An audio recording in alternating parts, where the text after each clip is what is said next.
नमस्कार, जोहार साथियों, झार पाठशाला में आप सबका स्वागत है। और आज मैं आप लोगों के सामने उपस्थित हूँ हिंदी का टॉपिक लेकर के। और ये जो टॉपिक है झारखंड पुलिस के लिए है, यानी कि ये एक अच्छा झारखंड पुलिस के लिए है। और जिन भी लोगों ने हिंदी रखा ये क्लास उन लोगों के लिए है। लैंग्वेज पेपर में जिन लोगों ने हिंदी रखा उन लोगों के लिए है, ठीक है। आप मेरे पीछे तस्वीर देख रहे होंगे और इस तस्वीर में आप देख पा रहे होंगे श्री कृष्ण है, बाकी गोपियां हैं। और किस प्रकार से गोपियां जो है वो श्री कृष्ण के ऊपर मुग्ध हैं, मंत्रमुग्ध हैं, देख रहे हैं। और हो भी क्यों ना, क्योंकि श्री कृष्ण का जो रूप था वो इतना मनमोहक था और श्री कृष्ण का जो आचरण था वो भी इतना मनमोहक, तो सुंदर या बढ़िया था कि कोई भी मुग्ध हो सकता था। अब काशी में रहते रहते श्री कृष्ण जब काशी से मथुरा चले गए, काशी में कई गोपियां इनके रूप सौंदर्य पे मोहित थी, श्री कृष्ण पे मोहित थी, श्री कृष्ण के प्रेम पास में बंध चुकी थी। और इतने गहरे प्रेम पास में बंध चुकी थी कि उससे बाहर निकल पाना शायद संभव नहीं था। सबकी एक ही चाह थी, श्री कृष्ण, श्री कृष्ण।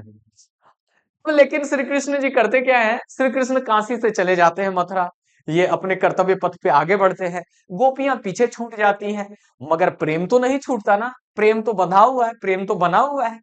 गोपियां परेशान हो जाती हैं। और जब गोपियां परेशान हो जाती हैं, श्री कृष्ण प्रेम में बंधी हुई है और श्री कृष्ण से जब विरह हो जाती है, प्रेम में विरह का भाई कहना ही क्या है। यानी कि जब डिस्टेंस हो जाता है रिलेशनशिप, जब प्रेमी प्रेमिका एक दूसरे से दूर हो जाते हैं, तो ये जो विरह की वेदना है ये प्रेमी और प्रेमिका दोनों को तड़पाती। तो ऊपर से अगर प्रेमी श्री कृष्ण हो तो क्या कहा जाए। तो गोपियां श्री कृष्ण के प्रेम विरह में क्या रही थी, जल रही थी, तड़प रही थी। और कृष्ण चले गए मथुरा और मथुरा से कोई संदेश ही नहीं भेजा, कोई संदेश नहीं भेजा। अब गोपियां यहाँ आस देख रही कि अब कृष्ण आएंगे, तब कृष्ण आएंगे, कब कृष्ण आएंगे। कृष्ण आ नहीं रहे, कृष्ण आ नहीं रहे। लेकिन कृष्ण भक्त तो भाई ईश्वर थे, वो तो सब समझते थे। कृष्ण ने कृष्ण ने उद्धव को, अपने मित्र उद्धव को भेजा। बोला कि हे उद्धव, जाओ और वो जो गोपियां हैं उन गोपियों को तुम योग और निर्गुण ब्रह्म की शिक्षा उन लोगों को बताओ कि ये काया कुछ भी नहीं है। अपने मन को स्थिर करे, अपने मन को स्थिर करे, उनको योग की विद्या दो, उनको निर्गुण ब्रह्म की विद्या दो, उनको आध्यात्मिक ज्ञान दो। अब उद्धव श्री कृष्ण का योग और निर्गुण ब्रह्म का ज्ञान लेकर के पहुंच गए काशी, गोपियों को संदेश देने के लिए। गोपियां विरह वेदना में इतनी तड़प रही थी, इतनी व्याकुल थी कि उद्धव का ये योग का ज्ञान और निर्गुण ब्रह्म का ज्ञान उनके पल्ले नहीं पड़ा, उनको पसंद ही नहीं आया। उनको भाई एक ही चीज की आवश्यक, एक ही चीज का डिमांड था और एक ही चीज चाहिए था, और वो थे एकमात्र श्री कृष्ण। गोपियों को और किसी चीज की कोई लालसा नहीं थी। वो उनके प्रेम पास में इतनी अधिक बंध चुकी थी कि योग का ज्ञान और निर्गुण ब्रह्म का ज्ञान उनको कड़वी ककड़ी के समान लगा। और उन्होंने उद्धव से कहा, उद्धव पे व्यंग्य भी किया। अब ये जो आज मैं आपको पढ़ाने जा रहा हूं ये सूरदास की रचना है, सूरदास के पद के नाम से आपको इस पुस्तक में पढ़ने मतलब आपको पाठ्यक्रम में पढ़ने के लिए दिया गया है। और सूरदास की एक रचना है दोस्तों। सूरदास श्रृंगार रस, वात्सल्य रस के कवि हैं, है ना। और ये जन्म से अंधे थे। बहुत लोग कहते हैं कि ये जन्म से अंधे थे या बाद में अंधे हुए, कुछ पता नहीं चलता है। तो अगर ये जन्म से अंधे थे और मतलब पूरा भजन कीर्तन करते थे, और भजन कीर्तन करने की वजह से ये पूरा फेमस हो चुके थे। इनकी कई रचनाएं हैं, सूर सरावली, सूर सागर, रत्नावली, है ना। ये कुछ फेमस रचनाएं हैं इनकी। तो सूर सागर में ही क्या है, भ्रमर गीत के, सूर सागर का ही अंश है भ्रमर गीत, वहीं से उठा करके 4 पद आपको पढ़ने के लिए दिया है। अब होता क्या है कि उद्धव जब गोपियों को योग और निर्गुण ब्रह्म का ज्ञान दे रहे होते हैं, तो गोपियों को तो कुछ भी रास नहीं आया। उनके सामने वही वाली स्थिति थी। एक गाना है कि तेरे बिना एक पल दिल नहीं हो लगता, आजा अब आ भी जा, ठीक है, आके समझा भी जा। मतलब तू ही आ और तू ही आके समझा जा, तेरे बिना कहीं दिल नहीं लग रहा। कहीं भी दिल नहीं लग रहा। तो गोपियों के साथ वही वाली स्थिति थी। जब उद्धव उनको योग और निर्गुण ब्रह्म का ज्ञान दे रहे थे, उसी समय क्या होता है, एक भंवरा उड़ता हुआ आता है। और भंवरा जब उड़ता हुआ आता है तो उस भंवरे भंवरे को आधार बना करके गोपियां उद्धव पे क्या करती हैं, तंज कसती हैं। गोपियों के और क्या बोलते हैं इसको, अ, उद्धव के बीच में संवाद है इस सूरदास के पद में। आइए हम लोग श्री कृष्ण के प्रति गोपियों के प्रेम और उद्धव के साथ गोपियों के संवाद को समझते हैं, आनंद लेते हैं। ठीक है, देखिएगा, ये आप तस्वीर देख पा रहे होंगे। ये देखिए, ये सारी गोपियां हैं और ये उद्धव हैं बेचारे। ब्लैक एंड व्हाइट इमेज है। इस इमेज को जरा सा देखिएगा। इसके पहले मैं आप लोगों को कुछ समझा दूं। आ, सूरदास, ठीक है, सूरदास, सूरदास की रचना, इसको पेन को व्हाइट कर देता हूं मैं, तब आप लोगों को अच्छा दिखेगा। नहीं, रेड रेड, रेड ठीक रहेगा ना। हाँ चलिए, यहाँ पे रेड ठीक है। अब आ जाइएगा, ये रचना जो है वो सूरदास, सूरदास के पद, है ना। अब ये क्या है, सूरदास की रचना है सूर सागर। सूर सागर, सूर सागर से ही, सूर सागर के भ्रमर गीत, भ्रमर गीत से ही 4 पद आपको क्या किए गए हैं, पढ़ने के लिए दिए गए हैं। 4 पद दिया गया, मात्र 4 पद, पूरा नहीं पढ़ना है, 4 पद पढ़ना। ये 4 पद बेहद मजेदार है, आपको पढ़ के मजा आएगा। लेकिन इसके पहले मैं आपको कुछ चीजें बता देता हूं, आप लोग ध्यान से देखना। सूरदास का जो जन्म है, ये जन्म होता है 1478 में। कब होता है, 1478 में। और इनकी जो मृत्यु है वो होती है 1583 में। सूरदास जन्म से अंधे थे, सूरदास जन्म से अंधे थे और श्री कृष्ण के अनन्य उपासक थे, है ना। श्री कृष्ण भक्ति में लीन रहते थे, ये भजन कीर्तन करने का काम करते थे। और भजन कीर्तन करने की वजह से ही इनकी ख्याति जो है वो दूर दूर तक फैल चुकी थी। ठीक है, इनकी कुछ प्रसिद्ध रचनाएं हैं दोस्तों। आ, जिन रचनाओं में मैं आपको बता दूं, सूर सागर, सूर सरावली, है ना, साहित्य लहरी। ठीक है, सूर सागर लिखिएगा, सूर सागर, सूर सरावली और साहित्य लहरी। साहित्य लहरी, ये कुछ इनकी रचनाएं हैं। ये कुछ इनकी रचनाएं हैं, किसकी, सूरदास जी की। सूरदास जी जो है ये श्रृंगार और वात्सल्य रस के कवि हैं। इस लाइन को आप लोग याद रखना, श्रृंगार रस और वात्सल्य रस के कवि हैं, वात्सल्य रस के कवि हैं। ठीक है, इनका जन्म कहाँ होता है, इनका जन्म होता है यूपी में। कहाँ होता है दोस्तों, यूपी में इनका जन्म होता है। वर्तमान के उत्तर प्रदेश में इनका जन्म होता है। मथुरा, मथुरा के रेणुका नामक गांव में होता है। ठीक है, रेणुका नामक गांव में। कुछ लोग सीही भी बताते हैं, सीही, सीही। ठीक है, तो सीही हो या रेणुका हो, जो भी हो, ज्यादा उलझना नहीं है, सीधे सीधे इसको समझते जाइए। आ, हालांकि हमको लग रहा है आपको देखने में दिक्कत हो रहा होगा, एक बार मैं क्लियर कर लूं। अच्छा चलिए, कोई बात नहीं, मैंने जो बोला उसको याद रखेगा। सूरदास जी की रचना है, सूरदास जी की रचना है सूर सागर। सूर सागर के भ्रमर गीत से 4 पद आप लोगों को पढ़ने के लिए दिए गए हैं। सूरदास की अन्य रचनाएं सूर सागर, सूर सरावली, साहित्य लहरी। ठीक है, सूरदास का जन्म होता है 1478 में, इनका मृत्यु हो जाता है 1583 में। ये लाइन इंपॉर्टेंट है कि सूरदास जी जो है वो श्रृंगार रस और वात्सल्य रस के कवि हैं। यहां तक आप याद रखना, कुछ भी पूछा जा सकता है आपको। चाहिएगा, आगे हम लोग बढ़ते हैं और आगे की चीजों को हम लोग देखते हैं। ठीक है ना, आगे देखिएगा, पद नंबर 1। अब 4 पद दिया आपको पढ़ने के लिए, और 4 पद में पहला पद अब हम लोग जा रहे हैं पढ़ने के लिए। आनंद लीजिएगा, कितना मजेदार संवाद हो रहा है, देखिएगा यहाँ पर। उद्धव, गोपियां जो है वो तंज कस रही हैं उद्धव के ऊपर। कैसे कह रही है, देखिएगा। बोलती है कि उद्धव, तुम हो अति बड़भागी, अति बड़भागी, है ना। विशेषता बता रही है, कह रहे तुम तो बड़े भाग्यशाली हो उद्धव। व्यंग कर रही है, देखिएगा कैसे तंज मारती है। सो कहती कि उद्धव, तुम हो अति बड़भागी, अपरस रहत स्नेह तगातै नाहिन मन अनुरागी, पूरई निपात रहत जल भीतर, तारस देह न दागी, ज्यो जलवा हम तेल की गागरी, बूंद न ताकौ लागी, प्रीति नदी मैं पावन पौरियाओ, दृष्टि न रूप परागी, सूरदास अबला हम भोरी, गुर चाटी ज्यो पागी। अब आपको कुछ पल्ले नहीं पड़ा होगा, मुझे मालूम है। कुछ भी पल्ले नहीं पड़ा होगा। लेकिन अब आइए इसको आसान बनाते हैं। गोपियां यह कह रही है कि उद्धव तुम तो बड़े भाग्यशाली हो, तुम तो बड़े भाग्यशाली हो। अब ये बड़े भाग्यशाली गोपियां उद्धव को क्यों कह रही हैं? आगे इसमें बताया गया है कि अपरस रहत स्नेह तगाते। तगा का मतलब होता है धागा, तय मतलब से, स्नेह का मतलब प्रेम, है ना। अपरस, अपरस रहत मतलब अलिप्त, ठीक है, अलिप्त। अरे तुम पे तो प्रेम का कोई असर ही नहीं है, तुम तो प्रेम से क्या हो, निर्लिप्त हो, तुम प्रेम में लिप्त ही नहीं हो, तुम्हारे ऊपर प्रेम का कोई प्रभाव ही नहीं है, तुम प्रेम से अप्रभावित हो। और यहाँ पे प्रेम मतलब किसका प्रेम? श्री कृष्ण का प्रेम। अरे तुम तो बड़े भाग्यशाली हो, श्री कृष्ण प्रेम से कोई बच पाया है, और तुम ऐसे हो कि निरंतर श्री कृष्ण के ही सानिध्य में रहते हो, लेकिन श्री कृष्ण के प्रेम से तुम निर्लिप्त हो, श्री कृष्ण के प्रेम का तुम पे तो कोई प्रभाव ही नहीं है। इसीलिए गोपियां उसमें तंज कसती हैं और कहती हैं कि उद्धव तुम हो अति बड़भागी, उद्धव तुम हो अति बड़भागी, तुम बड़े भाग्यशाली हो। अति बड़भागी मतलब तुम बड़े भाग्यशाली हो। यहाँ पे आपको समझ में आया क्यों गोपियां उसको बड़े भाग्यशाली बोल रही है, अति बड़भागी बोल रही है?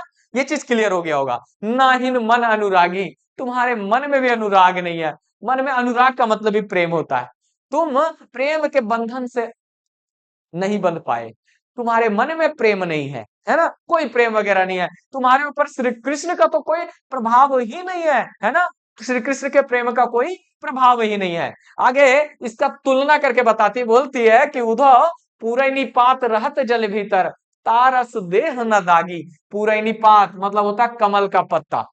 जिस प्रकार कमल का पत्ता जल के भीतर रहता है, पूरे निपात रहत जल भीतर, तारस देह न दागी। जिस प्रकार कमल का पत्ता जल के भीतर रहता है, लेकिन फिर भी जल की वजह से उस पे कोई दाग नहीं लगता, उस पे कोई धब्बा नहीं लगता। मतलब जल में रहने के बावजूद भी उस पे जल का कोई दाग नहीं, कोई असर नहीं, कोई प्रभाव नहीं पड़ता। और उदाहरण देती है, बोलती है कि ज्यो जलमा हम तेल की गागरी, बूंद न ताको लागी। जिस प्रकार जल के मध्य में तेल की गगरी रहने के बावजूद भी तेल जो है वो पानी से अप्रभावित रहता है ना। तेल और पानी एक दूसरे का दुश्मन है कि नहीं है? पानी के ऊपर तेल छिड़क मतलब क्या हो जाता है, ऊपर आ जाता है कि नहीं आ जाता है? अब साइंस जो भी कहे, लेकिन यहाँ पे उदाहरण कितना सुंदर दे रही है गोपियां। देख रहे हैं उद्धव को, बोलते देखो तुम्हारी यही हाल है। जिस प्रकार कमल का पत्ता पानी में रहने के बावजूद भी पानी का उस पर कोई दाग नहीं, जिस प्रकार तेल की गगरी पानी के भीतर अगर रख दिया जाए तो तेल जो है, तेल की बूंदे जो है वो पानी से अप्रभावित रहती हैं, निर्लिप्त रहती है। तुम एकदम वही हाल है तुम्हारा, श्री कृष्ण के सानिध्य में रहने के बावजूद भी तुम श्री कृष्ण के प्रेम से अछूते हो, श्री कृष्ण के प्रेम के बंधन से मुक्त हो। तो भाई तुम बड़े भाग्यशाली हो यार, ऐसा तो संभव नहीं है, और असंभव कार्य तुम कर रहे हो, तो बड़े भाग्यशाली हो। फिर इसीलिए गोपियां कह उठती हैं, उद्धव तुम हो अति बड़भागी, उद्धव तुम हो अति बड़भागी, है ना। प्रीति नदी में पाँव न बौरियो, दृष्टि न रूप परागी। परागी का मतलब होता है मुग्ध होना, है ना। प्रीति नदी में पाँव न बौरियो, बौरियो का मतलब डुबाना। प्रीति नदी, प्रीति मतलब प्रेम की प्रेम रूपी नदी। यहाँ पे प्रेम किसका? तो श्री कृष्ण के प्रेम रूपी नदी में तुमने अपना पांव भी नहीं डुबाया। मतलब श्री कृष्ण के प्रेम रूपी नदी में श्री कृष्ण के प्रेम से तुम प्रभावित नहीं हुए, यानी कि श्री कृष्ण का प्रेम तुमको प्रभावित न कर पाया। तुम्हारे आंखों में तो भाई तुम्हारी दृष्टि न रूप परागी, तुम्हारी दृष्टि जो है वो श्री कृष्ण प्रेम में मुग्ध नहीं हुई, श्री कृष्ण के रूप से मुग्ध नहीं हुई। हे उद्धव तुम तो बड़े भाग्यशाली हो कि तुम्हारे साथ श्री कृष्ण के साथ रहने के बावजूद भी तुम उनके प्रेम से मुक्त रह गए, उनके प्रेम बंधन से मुक्त रह गए, इसलिए तुम बड़े भाग्यशाली हो। सूरदास अबला हम भोरी। हे सूरदास आगे लिखते हैं कि भाई हम तो भोली भाली महिलाएं हैं, हम तो भोली भाली अबलाएं हैं, नारी हैं। गुड़ चाटी जो पागी, जिस प्रकार से चींटियां गुड़ के साथ चिपक जाती हैं, गुड़ के साथ लिप्त हो चिपक जाती है ना चींटियां, उसी प्रकार से हम तो श्री कृष्ण के प्रेम से चिपक गए हैं, हम तो श्री कृष्ण के प्रेम से लिपट गए हैं, हम तो भोली भाली अबलाएं हैं उद्धव, है ना। यहाँ पे सूरदास आगे लिख रहे हैं कि सूरदास कह रहे हैं इन गोपियों के माध्यम से कि हम तो भोली भाली अबलाएं श्री कृष्ण के प्रेम के बंधन से मुक्त नहीं रह पाए। हम तो चींटियों को भांति, जिस प्रकार से चींटियां गुड़ के साथ चिपक जाती हैं, उसी प्रकार से हम श्री कृष्ण के प्रेम से चिपक गए हैं, श्री कृष्ण के प्रेम से चिपक गए हैं। तो दोस्तों ये पूरा का पूरा पद आपको समझ में आया होगा, है ना, पूरा का पूरा पद आपको समझ में आया होगा, एक एक शब्द आपको समझ में आया होगा। होरी का मतलब होता है भोली, चाटी गुड़ चाटी चींटी, जौ पागी, है ना। तो यहाँ पे आप देख लो, परागी का मतलब मुग्ध होना, दृष्टि न रूप परागी, प्रीति नदी में पावना बौरियो, बौरियो का मतलब हो जाता है आपका डूबाना, ठीक है, डूबाना, है ना। और जल महम, जल महम मतलब जल के बीच, तेल की गागरी बूंदना तौको लागी, पूरे निपात का मतलब होता है कमल के पत्ते। और तारस देना दाग, यहाँ तो अपरस रहत, अपरस मतलब अलिप्त रहना, अलिप्त रहना या निर्लिप्त रहना, ठीक है, अलिप्त रहना। बड़भागी मतलब बड़े भाग्यशाली, अनुराग का मतलब होता है प्रेम, नाहीन मन मतलब ना ही मन में अनुराग है, प्रेम है। तो ये समझ में आया आपको किस प्रकार से गोपियां श्री कृष्ण को तंज कस रही है, समझ में आया ना। ये हाल है, गोपियां उद्धव का तो एकदम बाल उखाड़ के रख देती है, बाल एकदम उधेड़ देती है व्यंग कर करके। चलिए आगे देखते हैं। हाँ, मतलब उसका गोपियों का कहना है कि तुम कहां से जानने गए प्रेम के बारे में, अरे प्रेम के बारे में जानते तो हमारी वेदना को समझ पाते, तो अब प्रेम के पते नहीं है, श्री कृष्ण के साथ में रहने के बावजूद तेरा श्री कृष्ण से प्रेम ही नहीं हुआ, तो तू कहां से जानने गया। आज चलल है हम लोगों को बड़ा योग का निर्गुण ब्रह्म का ज्ञान देने के लिए, आगे बोलती भी है तू ही रख ये सब जाके उगरे दे दो श्री कृष्ण को, हम लोग को ये सब नहीं चाहिए, हम इन पे असर ना होने वाला है। आगे अगला पद देखिएगा, दूसरा पद है कि मन के मन ही मांझे रही, श्री कृष्ण तो चले गए मथुरा, हम लोगों को तो ऐसे ही छोड़ दिए, भुला दिए हम लोगों को, है, हम लोगों ने तो उनसे प्रेम किया और हम लोगों को तो वो भूल गया। तो हमारे मन की तो मन में ही रह गई ना, हमारे मन की जो बातें थी, हमारी मन की जो भावनाएं थी, जो संवेदनाएं थी, वो तो हम मन में ही रह गए, हम तो प्रकट नहीं कर पाए। तो मन की मन ही मांझ रही, कहिए जाए कौन पे उधर, ना ही परत कही, मतलब है कि आप किससे जाकर के कहें अपनी मन की व्यथा को, अपने मन की बात को, अपने मन की पीड़ा को अब हम किसको जाकर के कहें, ठीक है। अवधि आधार आस आवन की, अब तक हमें उम्मीद थी, अवधि, अवधि का मतलब होता समय, आधार आस आवन की, आस समझ ही रहे हैं, आशा, आवन की मतलब आने की, तन मन भी था सही, अब हम अपने मन की पीड़ा किसको जाकर के कहें उधर, बताओ। गोपियां कह रही है, अरे अब तक हम लोगों का यही आसरा था कि श्री कृष्ण मथुरा गए तो मथुरा से लौट के आएंगे, हमारे प्रेमी आएंगे, और इसी उम्मीद में, इसी आशा में अब तक हम जो थे वो जी रहे थे, यही आधार था कि हाँ हमारे जो श्री कृष्ण है वो लौट के आएंगे, हमारे जो प्रेमी है वो लौट के आएंगे, इसी इसी आस में तन मन की जो व्यथा थी वो हमने सही, हमारे तन मन की जो पीड़ा थी, जिस पीड़ा से हम गुजर रहे थे, उस पीड़ा को हमने उम्मीद में क्या किया, जी डाला, सह लिया, उम्मीद में सह लिया कि श्री कृष्ण आएंगे, श्री कृष्ण आएंगे, यही तो हमारे जीने का आधार था, है ना, यही तो हमारी पीड़ा के सहने का आधार था। अब इन जोग संदेशनी, सुनी सुनी बिरहनी बिरह दही, लेकिन हे उद्धव अब तुम ये योग का संदेश लेकर के आए हो, योग का संदेश लेकर के आए हो, इसको सुन सुन करके तो हम और विरह वेदना में जल रहे हैं, विरह की अग्नि में दह रहे हैं, विरह की वेदना में, तकलीफ में और रहे हैं और जल रहे हैं, क्योंकि हमें पता चल गया कि हमारे श्री कृष्ण आने वाले नहीं है, तभी तो उन्होंने ये योग का संदेश तुम्हारे माध्यम से भेजा है उद्धव, अब हमारे श्री कृष्ण नहीं आएंगे। इस समाचार को, इस योग के संदेश को सुन करके हम तो और विरह अग्नि में जलने लगे उद्धव, हम तो और विरह अग्नि में जलने लगे, चाहती हुती गुहारी जीत जीत ही तय उत तय धार वही। अब हमें जिधर से रक्षा की उम्मीद थी, चाहती हुती गुहारी, गुहारी जीत ही तय मतलब गुहारी का मतलब रक्षा, जीत ही तय मतलब जिधर से, हुती का मतलब वो चाहती थी, जी जिधर से रक्षा होगी, मतलब इसका यह है कि चाहती चाहती हुती गुहारी जीत ही तय, चाहती थी जिधर से रक्षा होगी उत तय धार बही। तो हमें उम्मीद था कि इस विरह अग्नि से, इस विरह की पीड़ा से जिधर से हमें रक्षा मिलेगी, उधर से ही ये योग की धार बह रही है, उधर योग का संदेश आ रहा है। अब तो सारा उम्मीद टूट गया, अब तो सारा आस खत्म हो गया कि श्री कृष्ण जो है आएंगे। सूरदास अब धीर धारा ही क्यों, मर्यादा न लेही। तो आगे लिखते हैं कि सूरदास लिख रहे हैं कि अब धीर कैसा धरना, जब स्वयं श्री कृष्ण ने सभी मर्यादाओं के बंधन को तोड़ दिया है। सब कुछ जब श्री कृष्ण ही भूल गए तो अब कैसी मर्यादा, अब कैसा धीरज रखना, अब कैसा धीरज रखना, है ना। जब स्वयं श्री कृष्ण ने क्या किया, मर्यादाओं का ख्याल ना रखा, प्रेम का ख्याल ना रखा, तो अब कैसे धीरज रखें, अब कैसे धीरज रखें। उद्धव, तुम्हारे ये योग संदेश हमें और विरह अग्नि में जला रहे हैं, हमें और विरह अग्नि में जला रहे हैं। ठीक है, और जिधर से रक्षा की उम्मीद थी उधर से ये योग संदेश आ रहा है, तो हम तो एकदम टूट से गए। भाव इसका यही है। तो यहाँ तक आपका एकदम क्लियर हो गया होगा। मन की मन ही मांझ रही, मन की बात मन में ही रह गई। यहाँ तक किसी को कोई दिक्कत नहीं है। तन मन की बिथा, बिथा मतलब व्यथा, दुख। ठीक है, बिथा का मतलब व्यथा, दुख। ठीक है, चलिए पढ़ते हम लोग आगे। लही का मतलब रही, लही का मतलब कुछ नहीं है, ल के जगह पे र कर दो, रही हो जाएगा।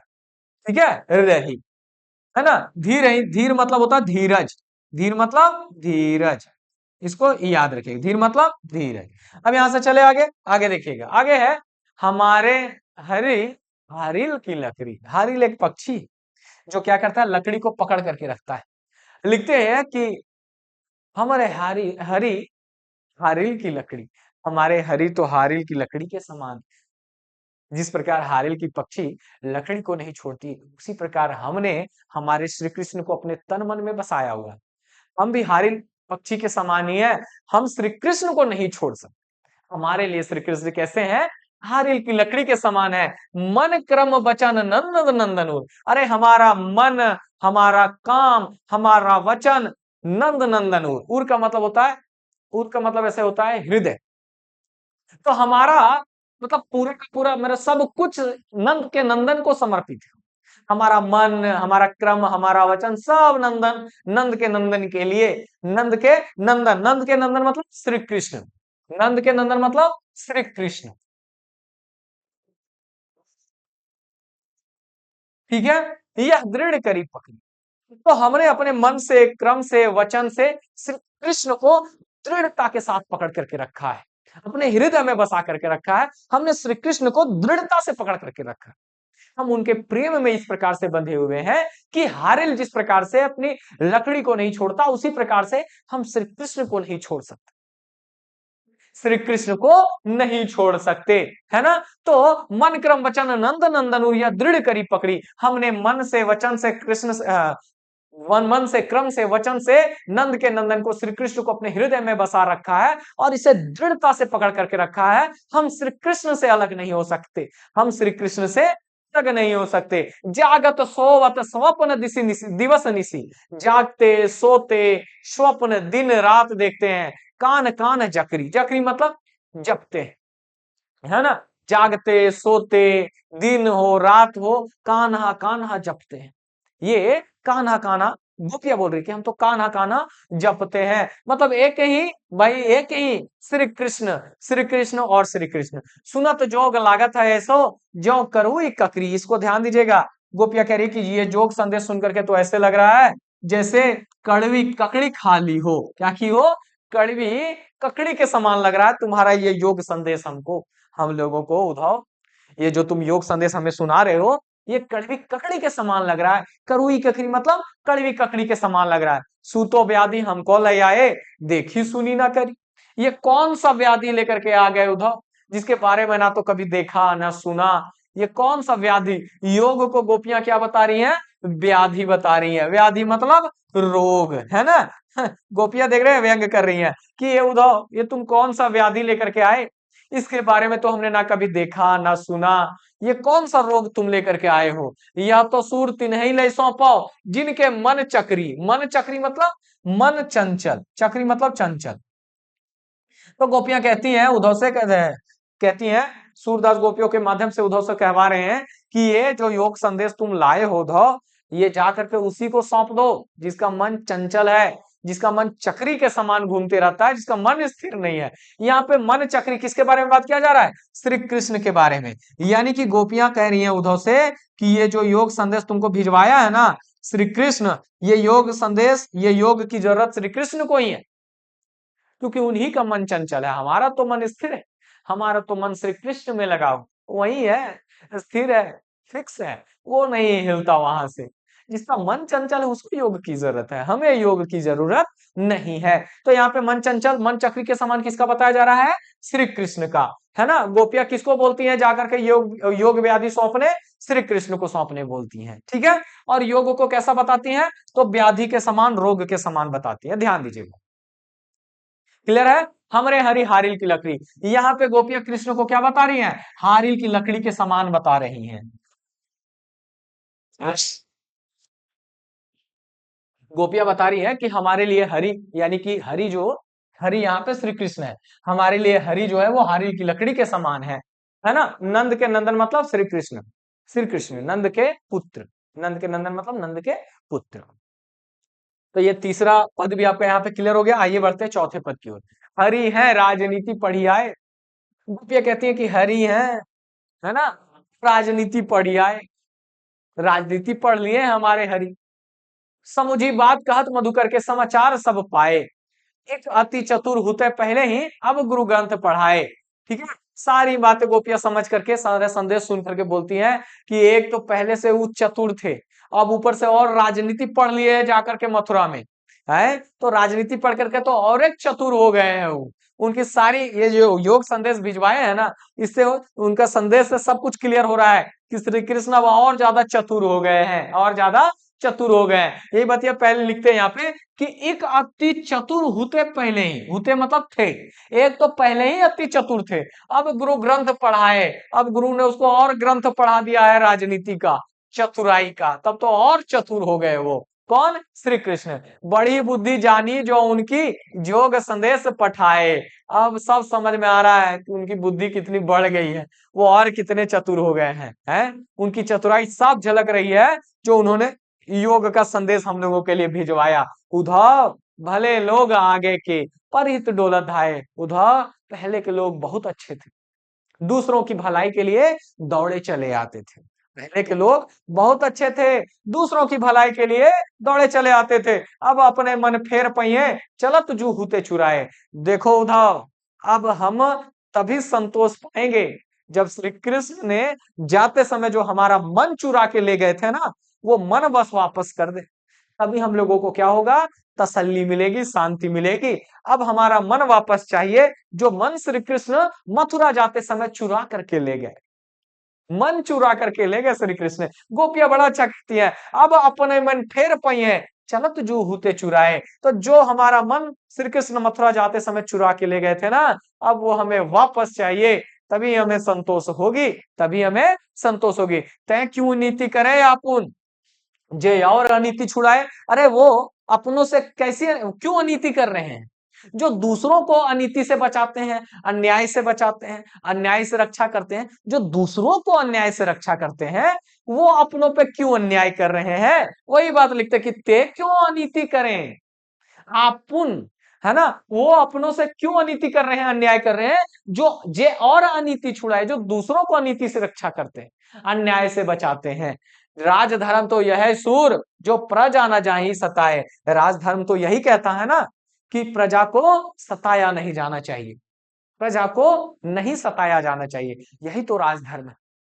तो ये गोपियां तंज कसते हुए कहती हैं कि अब तो हमारा मन वापस चाहिए जो श्री कृष्ण चुरा करके मथुरा ले गए। राजधर्म तो यही कहता है कि प्रजा को नहीं सताया जाना चाहिए, और वो अपनों से क्यों अन्याय कर रहे हैं, जो दूसरों को अन्याय से रक्षा करते हैं। तो गोपियों को आपने देखा कि यहाँ उद्धव की योग संदेश को सुनने के लिए गोपियां तैयार ही नहीं है। उल्टा गोपियां जो है वो मिलके उद्धव को ही क्या करती हैं? बखिया उधेड़ देती हैं, पूरा तंज कसती हैं, पूरा तंज कसती हैं, है ना। और योग संदेश को कड़वी ककड़ी के समान बतला देती है, कड़वी ककड़ी के समान बता देती है, और अंत में यो बोल देती है कि जाओ इस श्री कृष्ण को ही जाकर के दे दो, योग संदेश हम लोगों को जरूरत ही नहीं है, योग की जरूरत उन्हीं को है, इस योग संदेश की जरूरत। और भाई उनका ही मन चंचल है, हमारा मन तो स्थिर है, हमारा मन तो श्री कृष्ण प्रेम में मतलब लिप्त है। और तुम उद्धव प्रेम को क्या जानो, तुम तो बड़े भाग्यशाली हो, तुम तो बड़े भाग्यशाली हो जो श्री कृष्ण के प्रेम से तुम अछूते रह गए, कोई तुम्हारे ऊपर श्री कृष्ण के प्रेम का प्रभाव ही नहीं है, इसलिए तुम बड़े भाग्यशाली हो।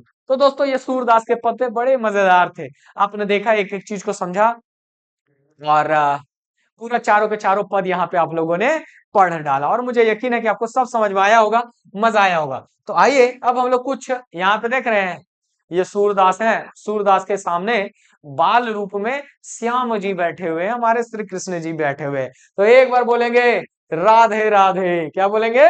राधे राधे। ठीक है, आइए कुछ सवाल अब हम लोग देखते हैं यहाँ पे।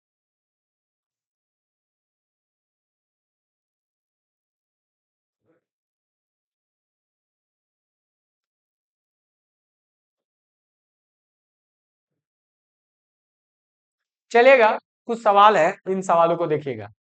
चलो, पहला सवाल आप लोगों के सामने ये रहा, पढ़िएगा इसे। कह रहा है, उद्धव द्वारा दी गई योग संबंधी शिक्षा को गोपियां कैसा बताती हैं?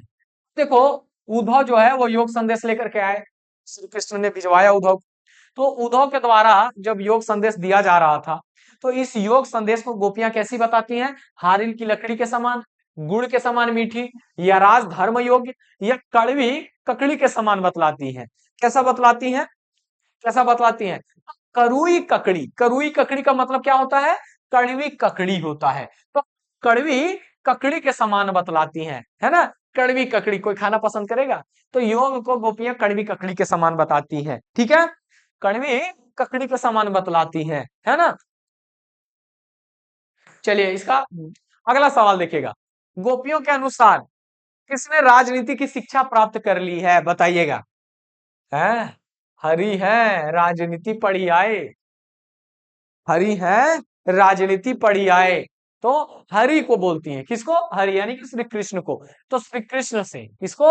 श्री कृष्ण से। नंद कौन है? तो नंद श्री कृष्ण के पिताश्री हैं। कौन है? श्री कृष्ण के पिता, ठीक है? श्री कृष्ण के पिता, है ना? पालक पिता ये, ठीक है? तो यहाँ पे गोपियों के अनुसार किसने राजनीति की शिक्षा प्राप्त कर ली है? श्री कृष्ण ने प्राप्त कर ली है। बोलते हैं ना, बोलती है ना गोपियां, हरि है, राजनीति पढ़ी आए। तो कौन राजनीति पढ़ करके आया?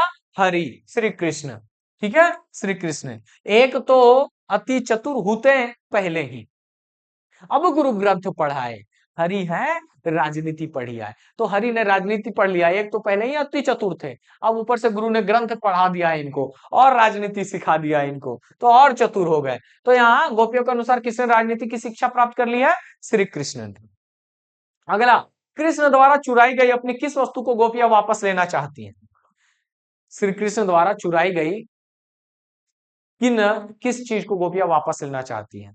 तो किस चीज को गोपियां वापस लेना चाहती हैं? मन को। आपको मैंने बताया पद पढ़ाते समय, मैंने कहा ना, गोपियां कहती हैं कि मथुरा जाते समय आपन मन फेर पई है, ठीक है? आपन मन फेर पई है ना? आपन मन फेर पई है। जो मथुरा, मतलब जो मथुरा जाते समय श्री कृष्ण ने चुराया था, वो मन वापस करने पे ही क्या मिलेगा? हमें संतोष मिलेगा, ऐसे कल्याण होने वाला नहीं है। तो श्री कृष्ण द्वारा अपनी किस वस्तु को गोपियां वापस लेना चाहती हैं? मन को। किसको? मन को, है ना? ऑप्शन नंबर यहाँ पे हो जाएगा आपका तीसरा। नेक्स्ट क्वेश्चन देखिएगा, गोपियां श्री कृष्ण को किसके समान मानती हैं? तो गोपियां श्री कृष्ण को अपने लिए किसके समान मानती हैं? कि हारिल के लकड़ी के समान मानती है। अपने लिए गोपियां जो है वो श्री कृष्ण को किसके समान मानती हैं? हारिल के लकड़ी के समान मानती हैं, है ना? जिस प्रकार हारिल लकड़ी को छोड़ता नहीं है, उसी प्रकार गोपियां श्री कृष्ण को बता रही हैं कि मन क्रम वचन नंद नंदनूर, है ना? आ को दृढ़ करी पकड़ी, बोलती है ना कि मन क्रम वचन नंद के नंदन, और हमारा तो पूरा ध्यान जो है, हमने तो हृदय से बसा करके रखा है किसको? श्री कृष्ण को। हमारे लिए श्री कृष्ण जो है वो हारिल की लकड़ी के समान है। हरि हमारे लिए, श्री कृष्ण हारिल की लकड़ी के समान है, ठीक है? ऑप्शन नंबर इसका हो जाएगा एक। अगला प्रश्न देखिएगा, कहता है, गोपियों के अनुसार श्री कृष्ण ने किस मर्यादा का पालन नहीं किया? तो गोपियों के अनुसार श्री कृष्ण ने किस मर्यादा का पालन नहीं किया? तो भाई प्रेम की मर्यादा। सूरदास बोलते हैं ना यहाँ पे, प्रेम की मर्यादा, मर्यादा ना लही। अब धीर अब धीर धरही क्यों? मर्यादा ना लही, ये वाला लाइन देखा था ना आपने। तो अब धीर क्यों धरे, जब मर्यादा ही नहीं रही, यानी श्री कृष्ण ने ही जब मर्यादा का पालन नहीं किया, श्री कृष्ण ने ही जब प्रेम की मर्यादा का त्याग कर दिया, तो हम क्यों प्रेम की मर्यादा का अब पालन करें, है ना। तो ये हो जाएगा ऑप्शन नंबर आपका एक, क्या हो जाएगा, ऑप्शन नंबर एक हो जाएगा, प्रेम की मर्यादा। क्या हो जाएगा, प्रेम की मर्यादा। अगला प्रश्न है, गोपियां उद्धव से योग रूपी व्याधि को किसे देने के लिए कहती हैं।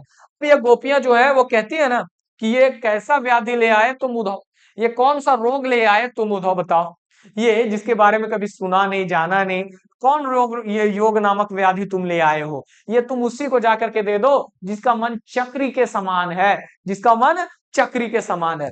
तो ये किसको देने के लिए बोलती है, चक्री के समान मतलब चंचल मन वाले व्यक्ति को, यानी कि अस्थिर मन वाले व्यक्ति को। तो गोपियां उद्धव से योग रूपी व्याधि, व्याधि का मतलब रोग, किसे देने के लिए कहती हैं, अस्थिर मन वाले व्यक्ति को, किसको, अस्थिर मन वाले व्यक्ति को देने के लिए कहती है। ठीक है, ऑप्शन नंबर 3 इसका जवाब हो जाएगा, ऑप्शन नंबर 3 इसका जवाब हो जाएगा। अगला देखो, गोपियां उद्धव को बड़भागी क्यों कह रही हैं, क्यों बोल रही है ना गोपियां, उद्धव तुम हो अति बड़भागी, परस रहत स्नेह तगाते ना हिन मन अनुरागी।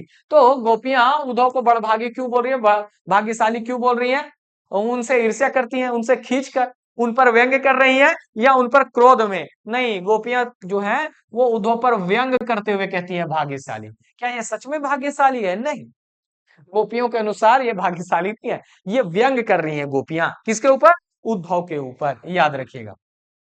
अगला है, सूरदास के पद के आधार पर बताइए कि गोपियों ने व्यंग कसते हुए किसे भाग्यशाली कहा है, बताइएगा। तो आपको मालूम है उद्धव को, क्योंकि उद्धव ही श्री कृष्ण के द्वारा दिया गया निर्गुण ब्रह्म और योग का संदेश लेकर के गोपियों को समझाने पहुंचे थे।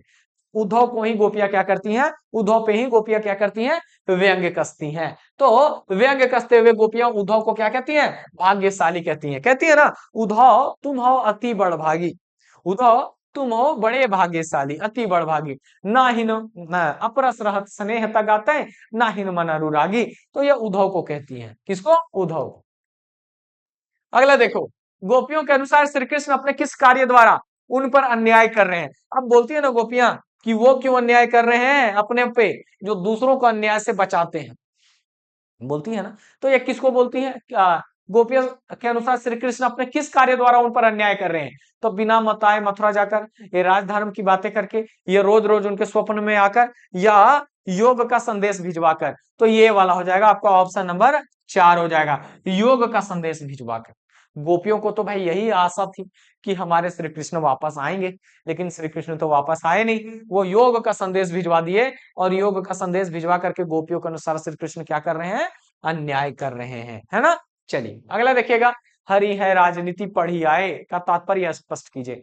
पढ़ी आए यहाँ पे होगा, पढ़ी आए, है ना, हरि है राजनीति पढ़ी आए का तात्पर्य क्या है, तात्पर्य ये है कि श्री कृष्ण राजा बन गया, राज्य की नीति सीख लिए, नहीं, श्री कृष्ण राजनीति के कारण योग का प्रचार कर रहे हैं, नहीं, श्री कृष्ण अब पहले से ज्यादा बुद्धिमान हो गए, नहीं, श्री कृष्ण अब और चतुर, छली और धोखा देने में माहिर हो गए हैं। गोपियों के अनुसार ये बात है, श्री कृष्ण जो है पहले भी चतुर थे, अब और ज्यादा चतुर हो गए। हरि है राजनीति पढ़ी आए, श्री कृष्ण अब और चतुर हो गए, छली और धोखा देने में और माहिर हो गए। ठीक है, नेक्स्ट क्वेश्चन देखो, गोपियों ने किस प्रकार श्री कृष्ण को अपने हृदय में बसाया हुआ है। तो गोपियां तन से, मन से, वचन से, कर्म से ये श्री कृष्ण को अपने हृदय में बसाई हुई, बोलती है ना गोपियां कि मन क्रम वचन नंद नंदनूर, पूर्व मतलब होता है हृदय। तो गोपियां जो है वो श्री कृष्ण को मन से, वचन से, कर्म से क्या की है, अपने हृदय में बसा लिया। इसका ऑप्शन नंबर डी हो जाएगा, क्या हो जाएगा साथियों, डी हो जाएगा। ठीक है, तो ये कुछ सवाल थे इस सेशन से या इस टॉपिक से, जो महत्वपूर्ण सवाल थे, और इस तरह के और सवाल आपको मैं हर टॉपिक में बताता चलूंगा, टेंशन नहीं लेना है। और जो भी लोग झार पाठशाला के साथ जुड़ करके अपनी हिंदी की तैयारी करना चाहते हैं वो जुड़ सकते हैं, क्लासेस चल रही हैं, कंप्लीट बैच आपको मिलेगा। और जो भी जुड़ना चाहते हैं वो इस नंबर पे कॉल कर सकते हैं। आप झार पाठशाला एप्लीकेशन डाउनलोड कर लीजिए, और डाउनलोड करके आपको क्या करना है, जुड़ जाना है झार पाठशाला के साथ। और हिंदी की बेहतरीन तैयारी के लिए आप झार पाठशाला के साथ ज्वाइन हो सकते हैं, जुड़ सकते हैं। एक एक टॉपिक आप ज्यादा पढ़ना नहीं है, तुरंत खत्म हो जाएगा हिंदी। देख रहे हैं कितना देर लगा ये, है। आधा घंटा में फिनिश हो गया एक टॉपिक, तो ऐसे में सब फिनिश हो जाएगा, मजा आएगा, इस बात की गारंटी है। तो सेशन कैसा लगा दोस्तों, आप लोग जरूर कमेंट करके बताना। अगर आप यूट्यूब पे देख रहे हो तो, और एप्लीकेशन में देख रहे हो तो वहां तो आप कमेंट कर नहीं पाओगे अभी, खैर कोई बात नहीं है। तो कैसा लगा सेशन, फीडबैक जरूर दीजिएगा, और मुझे विदा दीजिए। ये नंबर है, झार पाठशाला आपके लिए पूरी तरह से तैयार है तैयारी के लिए। अब आप कितने तैयार हैं ये आपके ऊपर निर्भर करता है, और ऑफर तो आपका चल ही रहा है, तो आप ज्वाइन कर सकते हैं। तो फिलहाल के लिए मुझे विदा दीजिए, फिर मिलेंगे अगले सेशन में। मेरे साथ बने रहने के लिए, जुड़ने के लिए आप सबका बहुत बहुत धन्यवाद, दिल से धन्यवाद। जय हिंद, जय झारखंड।